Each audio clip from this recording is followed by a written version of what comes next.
I'm just trying to be safe here. Hey, I am Chuck, the bureaucrat, and today I'm going to do two things. First, I'm going to give the mandatory disclaimer that all Department of Defense workers have to give whenever they produce any original content.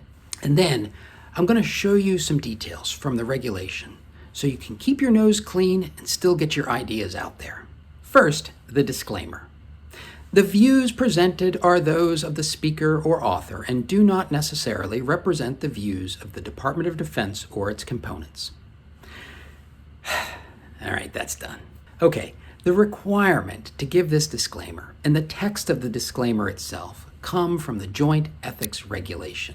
Now, it's kind of a weird regulation because what it does is it pulls together an assortment of ethical guidance that had been sort of loosely distributed before 1993. The idea is get it all in one place. Now, a funny thing about this regulation is for some reason it still has that 1993 purple cover on it. And so every time I see it, I feel like, is this current? But it's been updated at least 7 times, and it's current as of 2011. Now, the Joint Ethics Regulation refers to the disclaimer that I just gave in 2 different situations. But here's the good thing. No matter what situation you're in, you always use exactly the same disclaimer.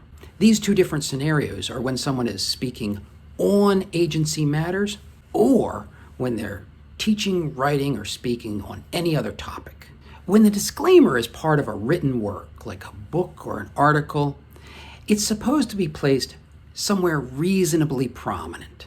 My experience is that most editors have a place reserved for this kind of a disclaimer, and so you don't have to give very much thought to it, just make sure it's included.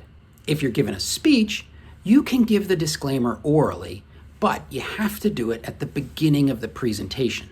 Now, this can feel clunky if you're too bureaucratic about it, but I like to use the disclaimer as part of a transition from being introduced to actually giving my presentation.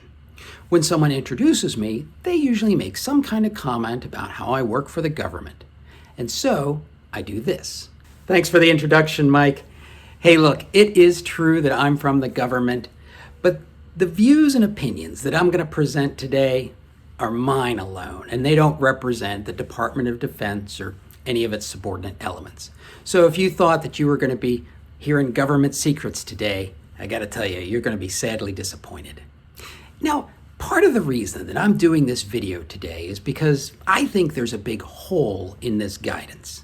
Remember, the Joint Ethics Regulation was last updated in 2011, and so it doesn't include guidance on how to do disclaimers someplace like YouTube.